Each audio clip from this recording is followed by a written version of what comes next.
வெற்றி திருவிழாவின் வாழ்த்துக்களை இன்று நான் தெரிவித்துக் கொள்கிறேன். நம்முடைய வேட்பாளர் நம்முடைய அண்ணன் தளபதி அவர்கள் தேர்ந்தெடுத்து உங்கள் கைகளிலே ஒப்படைத்திருக்கக்கூடிய வேட்பாளர் தலைவர் கலைஞர் அவர்கள் தேர்ந்தெடுத்து முதலாக தேர்தலிலே போட்டியிட்ட வாய்ப்பளித்த வேட்பாளர், தொடர்ந்து கழகத்திற்காக பணியாற்றி கொண்டிருக்கக்கூடிய வேட்பாளர், உங்களில் ஒருவராக இருக்கக்கூடிய வேட்பாளர், கிட்டத்தட்ட 30 லட்சம் மரங்களை இந்த தொகுதியிலே வைத்து வளர்த்தெடுத்திருக்கக்கூடிய வேட்பாளர். அவருடைய எல்லா சாதனையை விட இது மிகப்பெரிய ஒரு சாதனை. ஏன்னா இது அடுத்த தலைமுறைக்கான சாதனை. நம்முடைய பிள்ளைகள் பாதுகாப்பாக இருக்க வேண்டும், சுற்றுப்புற சூழல் பாதுகாக்கப்பட வேண்டும் என்ற அந்த எண்ணத்தோடு 30 லட்சம் மரங்களை வைத்து வளர்த்திருக்கக்கூடிய ஒருவர்தான், எதிர்காலத்தை பற்றி சிந்திக்கக்கூடிய ஒருவர்தான் இங்கே உங்களோடு பணியாற்றக்கூடிய உங்களுடைய பிரதிநிதியாக தொடர்ந்து சிக்ஸர்லாம் அடிச்சு முடிச்சுட்டு இப்ப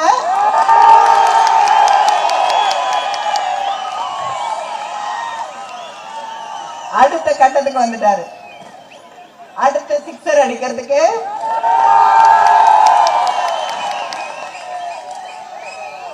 ரெடியா இருக்காரு இல்லையா?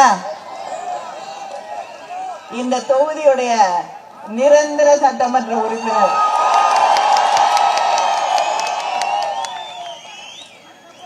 அவருடைய இவரை பார்க்கும்போது வேன்குள்ள உட்கார்ந்துட்டு இருக்கக்கூடிய நம்முடைய அண்ணன் ஐபி அவர்களை பார்க்கும்போது ஒரு சட்டமன்ற உறுப்பினர் எப்படி இருக்கணுங்கிறதுக்கு உதாரணம் அவங்க 2 பேரும் தான்.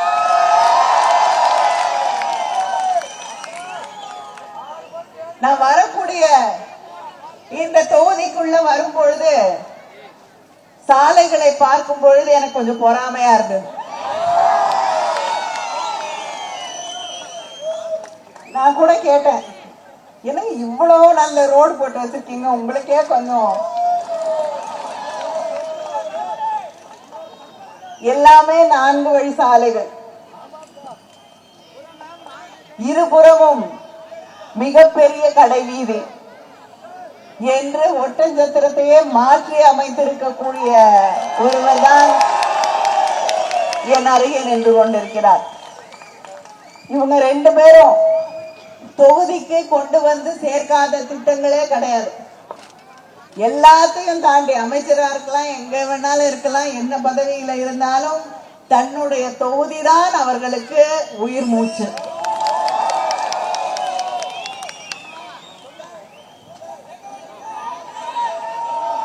இவங்களை பார்த்துதான்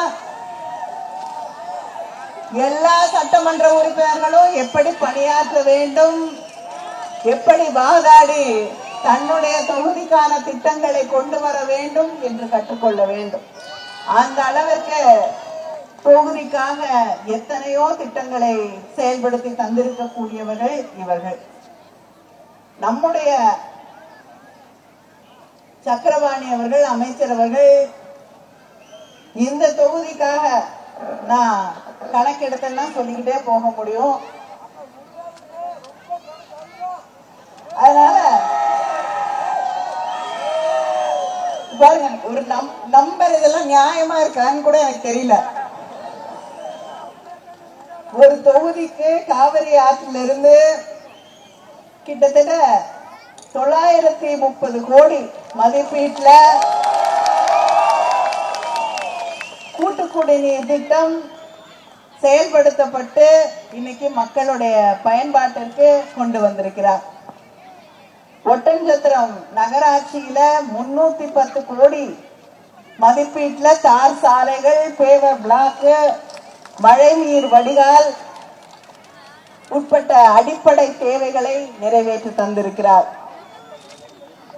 ஒட்டன்சத்திரம் தொகுதிக்கு மட்டுமே மகளிருக்கான அந்த 1000 ரூபாய் மகளிர் உரிமை தொகை 61,000 பயனாளிகள் இங்கே அதனால் பயன்பெற்றுக் கொண்டிருக்கிறார்கள். 15 கோடி மதிப்பீட்டுல புதிய அரசு கலை மற்றும் அறிவியல் கல்லூரி கட்டப்பட்டிருக்கிறது. அது மட்டும் இல்லாம பழனியாண்டவர் மகளிர் கலை கல்லூரி ஒட்டன்சத்திர நகராட்சியில கட்டப்பட்டு செயல்படுத்தப்பட்டிருக்கு. 15,000 பயனாளிகளுக்கு இலவச வீட்டுமனை பட்டா வழங்கப்பட்டிருக்கிறது. ஊரக வளர்ச்சி பணிகள் இங்கே நடைபெற்றுக் கொண்டிருக்கிறது. கிட்டத்தட்ட 925 கோடி.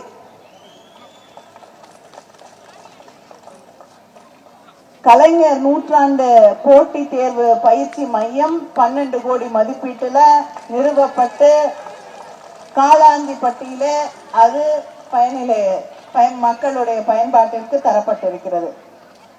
பழனி தாராபுரம் சாலை 95 கோடி மதிப்பீட்டுல புதிய ரயில்வே மேம்பாலம் அமைக்கக்கூடிய பணி நடைபெற்று வருகிறது.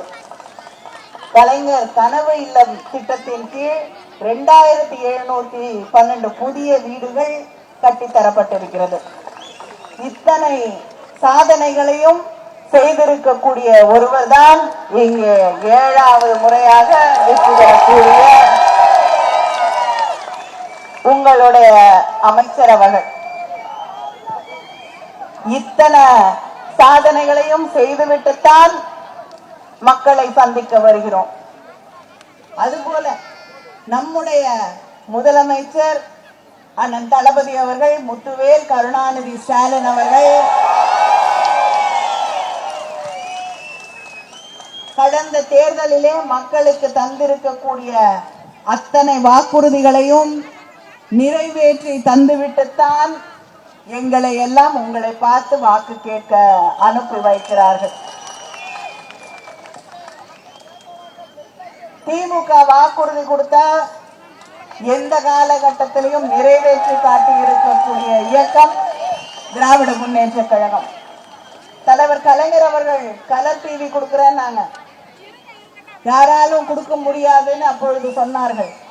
ஆட்சிக்கு வந்தவுடன் கலர் டிவி கொடுத்து இன்னைக்கு வரைக்கும் டிவி ஓடுது இல்லையா? அதுதான் திராவிட முன்னேற்ற கழகம். கொடுத்த வாக்குறுதியை நிறைவேற்றக்கூடியவர்கள் நாங்கள். 1000 ரூபாய் மகளிர் உரிமை தொகை வழங்குகிறேன் என்று நம்முடைய முதலமைச்சர் அறிவித்தார்கள். 1,31,00,000 பெண்கள் இன்று மகளிர் உரிமை தொகையை பெற்றுக் கொண்டிருக்கிறார்கள். இங்கேயே 61,000 பேர் வாங்கிட்டு இருக்கீங்க. ஆட்சி மறுபடியும் ஆட்சிக்கு வந்தவுடன் என்ன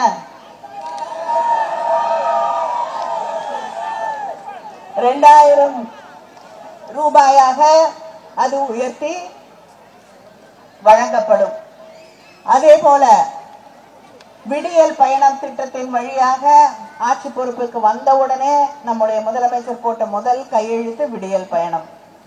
மாசம் சகோதரிகள் 800 இருந்து 1000 ரூபாய் ஒவ்வொரு மாதமும் விடியல் பயணத்தால, கட்டணம் இல்லா பேருந்து பயணத்தால சேமிக்க முடிகிறது.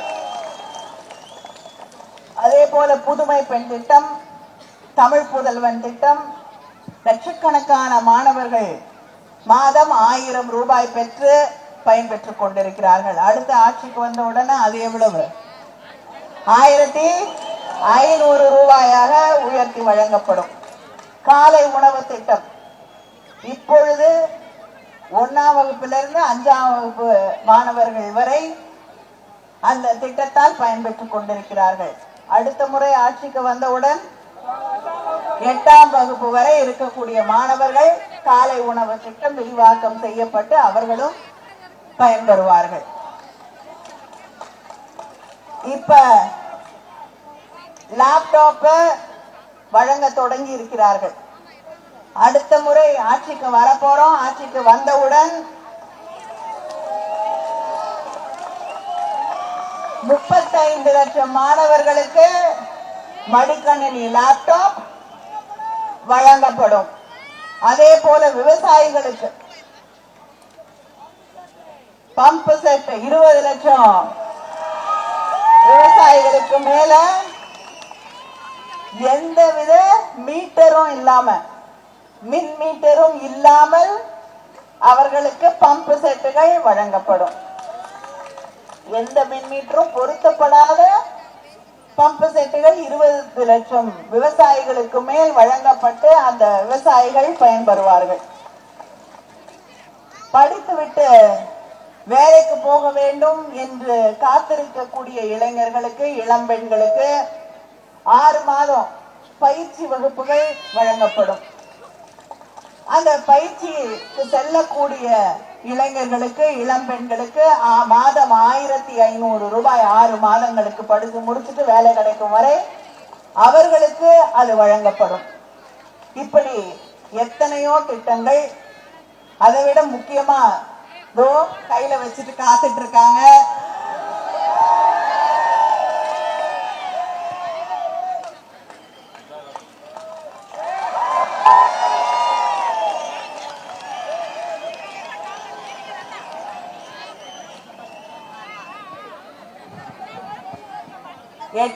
ரூபாய்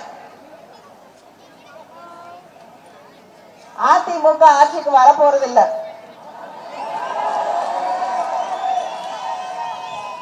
அதனால ஃப்ரிட்ஜ் கொடுக்குறாங்க. உங்க வீட்டுல ஃப்ரிட்ஜ் இருந்தா என்ன பண்ணுவீங்க? இன்னொரு ஃப்ரிட்ஜ் வச்சுக்கிட்டு. ஆனா நம்முடைய முதலமைச்சர் உங்களுக்கு என்ன தேவையோ நீங்கள் வாங்கிக் கொள்ளுங்கள், நான் 8000 ரூபாய் கூப்பன் கொடுக்கிறேன் என்று.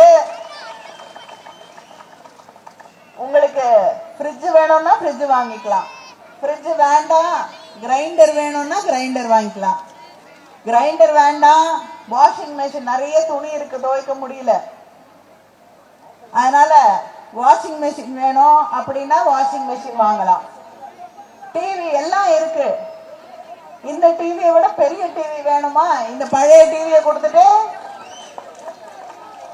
அந்த கூப்பனை பயன்படுத்தி பெரிய டிவி வாங்கிக்கலாம். இந்த கிரைண்டரை விட முதலமைச்சர் எனக்கு 2000 ரூபாய் கொடுக்குறேங்கிறாரு மாசம் மாசம். எங்க வீட்டுல சுடுற இட்லி மாவு தோசை எல்லாம் நல்லா இருக்குன்றாங்க.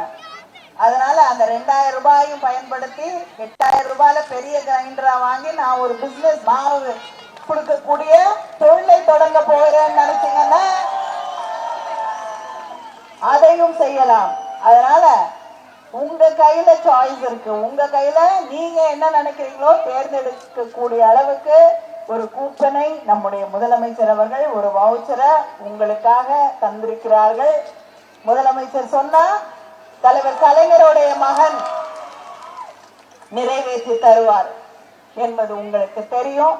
அதனால நம்முடைய வாக்குறுதிகள் நிறைவேற்றி தரக்கூடிய வாக்குறுதிகள், நிறைவேற்றி செய்து காட்டி இருக்கக்கூடிய வாக்குறுதிகள். அதனால மக்கள் நம்புவாங்க. எதிரணியில எதை வேணாலும் சொல்லலாம், அந்த தேர்தல் அறிக்கையை யாரும் படிக்கிறது கூட இல்லை இல்லையா? ஏன்னா எதிரணியில இருக்கக்கூடிய கூட்டணி தமிழ்நாட்டுக்கு துரோகம் செய்யக்கூடிய கூட்டணி, தமிழ்நாட்டுக்கு எதிராக இருக்கக்கூடிய கூட்டணி.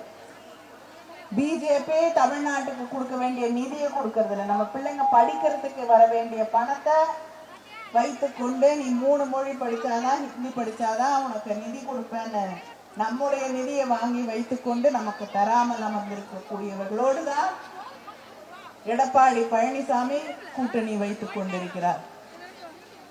சிறுபான்மையின மக்களுக்கு எதிராக கொண்டு வரப்பட்ட சட்டங்களுக்கு எதிராக ஒரு வார்த்தை கூட பேசாத எடப்பாடி பழனிசாமி நாடாளுமன்ற தேர்தலில் சிஏஏ சட்டத்துக்கு நான் வாக்களித்தது, ஆதரவு அளித்தது தப்பு அப்படின்னு நாடாளுமன்ற தேர்தலில் 2 பேருக்கும் கூட்டணி இல்லைன்னு வந்தப்போ சொன்னார். இப்ப மறுபடியும் அவங்களுடைய கூட்டணி வைத்துக் கொண்டிருக்கிறார். முத்தலாக் சட்டம் கொண்டு வரப்பட்ட போது வாயை திறக்கல. விவசாயிகளுக்கு எதிரான சட்டங்கள் கொண்டு வரப்பட்ட போது வாயை திறக்கல. தமிழ்நாட்டுக்கு துரோகங்கள் செய்யப்பட்ட போது வாயை திறக்கவில்லை. தமிழ் மொழி வளர்ச்சிக்கு நிதி ஒதுக்க மாட்டோம்னு சொன்ன பொழுது வாயை திறக்கவில்லை. அவர் வாயே திறக்க மாட்டார். ஏன்னா தொடர்ந்து துரோகம் தான் அவருக்கு தெரியும். சொந்த கட்சிக்கே துரோகம் செய்யக்கூடியவர். யார் காலில் விழுந்து பதவி வாங்கினாரோ அவங்களுக்கே கட்சியில இடம் இல்லை என்று சொல்லக்கூடிய ஒருவர், தனக்கு முன்னாலேயே முதலமைச்சராக இருந்த ஒருவரை, திரு ஓபிஎஸ் அவர்களை அந்த கட்சியிலிருந்து விலகி வரக்கூடிய ஒரு நிலையை உருவாக்கி தமிழ்நாட்டை காப்பாற்றணும்னா அது நம்முடைய முதலமைச்சர் அண்ணன் தளபதி அவர்களால் மட்டும்தான் முடியும் என்று நம்மோடு தன்னை இணைத்துக் கொள்ளக்கூடிய ஒரு சூழலை உருவாக்கி, இந்த கட்சி எனக்கு மட்டும்தான், என்னை வளர்த்த கட்சி எப்படி போனாலும் பரவாயில்லை, நான் மட்டும் அந்த கட்சியில இருக்கணும் என்று நினைக்கக்கூடிய ஒருவர், தமிழ்நாட்டை பற்றி கவலைப்படாமல் தமிழ் மக்களுக்கு தொடர்ந்து துரோகம் செய்து கொண்டிருக்கக்கூடிய ஒருவர்,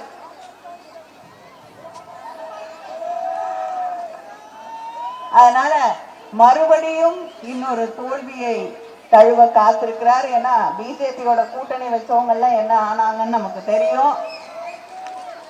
அவருக்கு வேணா அடுத்து தேர்தல் முடிஞ்ச உடனே எங்கேயாவது ஒரு மாநிலத்தை கவர்னர் வேலை கொடுப்பாங்க. இங்க கூட ஒரு கவர்னர் இருந்தாரு, அவர் தேர்தல் வரைக்கும் இருந்தா நல்லா இருந்திருக்கும். ஆனா அதுக்குள்ள மாத்திட்டாங்க. இவங்களுக்கு எல்லாம் நல்லா பொழுது போச்சு. கவர்னர் அடிக்கடி சட்டமன்றத்துக்கு வருவாரு, சட்டமன்றத்துல இருந்து சண்டை போட்டுட்டு கிளம்பி போவாரு. அதனால எனக்கு கூட ஆசை போய் பார்க்கணும்னு. ஏன்னா வருஷம் அதே மாத்தி நடக்கவே நடக்காது. வருவாரு, படிக்க மாட்டேன்னு கிளம்பி போயிடுவாரு. நாடாளுமன்றத்துல குடியரசுத் தலைவர் அவங்க என்ன எழுதி கொடுக்குறாங்களோ அப்படியே நேரா படிச்சுட்டு போயிடுறாங்க. ஆனா இந்த கவர்னர் நமக்கு நிறைய புது புது விஷயங்கள் எல்லாம் பண்ணிக்கிட்டு நேரம் போறதே தெரியாத ஒரு நிலை இருந்தது. தேர்தலுக்கும் நல்லா பயனுள்ளதாக இருந்திருக்கும். ஆனால் மாற்றி விட்டார்கள். போனா போது எப்படி இருந்தாலும் வெற்றி நம்முடைய வெற்றி தான். இவ்வளவு தன்னுடைய தொகுதிக்கு செய்திருக்கக்கூடிய அமைச்சர் மீண்டும் தொகுதிக்கு செய்து தருவதற்காக ஒரு நீண்ட பட்டியலை வைத்திருக்கிறார்கள்.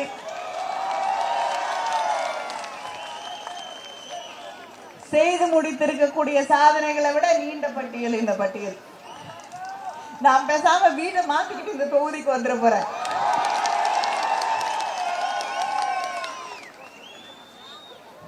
பாருங்க, முதல்ல எடுத்த உடனே 5400 கோடியில பிரம்மாண்ட நீர்வரத்து திட்டம். அமராவதி மற்றும் காவேரி ஆறுகள் இணையும் இடத்திலிருந்து உபரியாக செல்லும் நீரை கொண்டு கரூர் மாவட்டத்தில் உள்ள 3 சட்டமன்ற தொகுதிகள் மற்றும் திண்டுக்கல் மாவட்டத்தில் உள்ள ஆத்தூர், வேடசந்தூர், நத்தம், ஒட்டன்சத்திரம், திண்டுக்கல் ஆகிய 5 தொகுதிகள் என மொத்தம் 8 சட்டமன்ற தொகுதிகளில் ஏரி மற்றும் குளங்களை நிரப்பும் மாபெரும் திட்டம் செயல்படுத்தப்படும். 7 கோடி மதிப்பீட்டில் முருங்கை பதப்படுத்தும் தொழிற்சாலை இங்கே உருவாக்கி தரப்படும். புதிய தோட்டக்கலை கல்லூரி ஒட்டன்சத்திரம் மற்றும் பழனி பகுதியில் உள்ள தோட்டக்கலை பயிர்கள் பெருமளவில் விளைவிக்கப்படுவதால் அங்கே இருக்கக்கூடிய விவசாயிகளை ஊக்குவிக்கக்கூடிய வகையில புதிய தோட்டக்கலை கல்லூரி உருவாக்கப்படும்.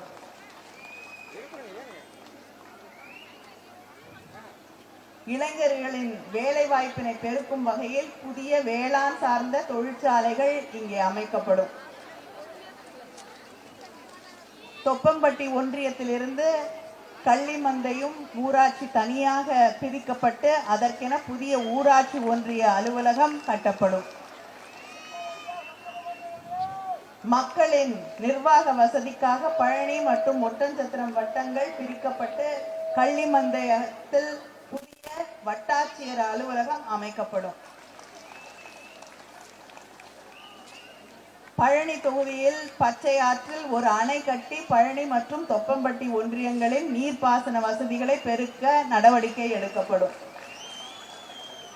பாலாறு, பெருந்தலாறு இடப்புற பிரதான கால்வாய்களின் மாரப்ப கவுண்டன் வலசு என்ற இடத்தில் பிரித்து போதும்பட்டி, கொழுமங்கொண்டான், ராஜம்பட்டி, மேல்கரைப்பட்டி, கோட்டத்துறை வழியாக புதிய கால்வாய் வெட்டி தரப்படும். மஞ்சநாயக்கன் பட்டி, காளிப்பட்டி குளத்திற்கு புதிய வாய்க்கால் வெட்டி தரப்படும். ராமப்பட்டினம் புதூர் பெரிய துறையில் ஒரு தடுப்பணை கட்டித்தரப்படும். ஒட்டஞ்சத்திரம் நகராட்சியில் பாதாள சாக்கடை திட்டம் கொண்டு வரப்படும். ஒட்டஞ்சத்திரம் தொகுதியில் அரசு பொறியியல் மற்றும் தொழில்நுட்ப கல்லூரி அமைத்து தரப்படும். ஒட்டஞ்சத்திரம் தொகுதியில் அதிகமாக விளையும் தக்காளி மற்றும் முருங்கை பயிர்களிலிருந்து முருங்கை பொடி, தக்காளி சாறு தொழிற்சாலை ஏற்படுத்தப்படும். விவசாயிகளின் நீண்டகால கோரிக்கையை ஏற்று பரப்பலாறு அணையை தூர்வாருவதற்கான அரசாணையை கழக தலைவர் அவர்கள் வெளியிட்டுள்ளார்கள். இதற்கான களப்பணிகள் நடைபெறவிருக்கும். தேர்தல் முடிந்தவுடன் முழுமையாக அது மேற்கொள்ளப்படும். இதுல பாதி நான் விட்டுட்டு தான் படிச்சேன். அதனால இது அத்தனை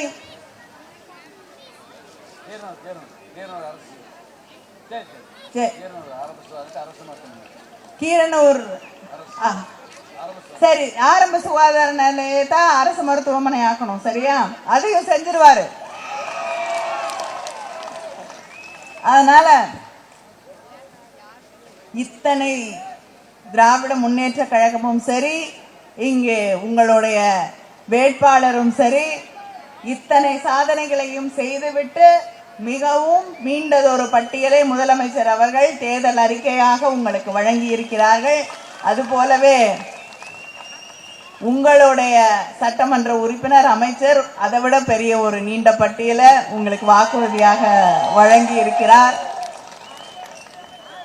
இது எல்லாம் நிறைவேற்றி காட்டக்கூடிய, நிறைவேற்றப்படக்கூடிய, நிறைவேற்றி செய்யக்கூடிய திமுக ஆட்சிக்கு வந்தவுடன் நிச்சயமா கொடுத்த வாக்குறுதியை நிறைவேற்றுவோம். அதனால அந்த மாதிரி வாக்குறுதிகள் போற போக்கில் சொல்லிட்டு என்ன சொன்னாங்கன்னு மறந்து போற வாக்குறுதிகள் திராவிட முன்னேற்ற கழகத்தின் வாக்குறுதிகள் இல்லை என்று உங்களுக்கு தெரியும். தமிழ்நாட்டை காப்பாற்ற, தமிழ்நாட்டின் சுயமரியாதையை காப்பாற்ற, தமிழ்நாட்டின் அடையாளங்களை காப்பாற்ற, இந்த நாட்டிலே தமிழ்நாட்டிலே இருக்கக்கூடிய வளர்ச்சி திட்டங்கள், நம்முடைய பிள்ளையின் எதிர்காலம் அத்தனையும் பாதுகாப்பாக இருக்க மறவாதீர்கள். உங்கள் சின்னம். நன்றி, வணக்கம்.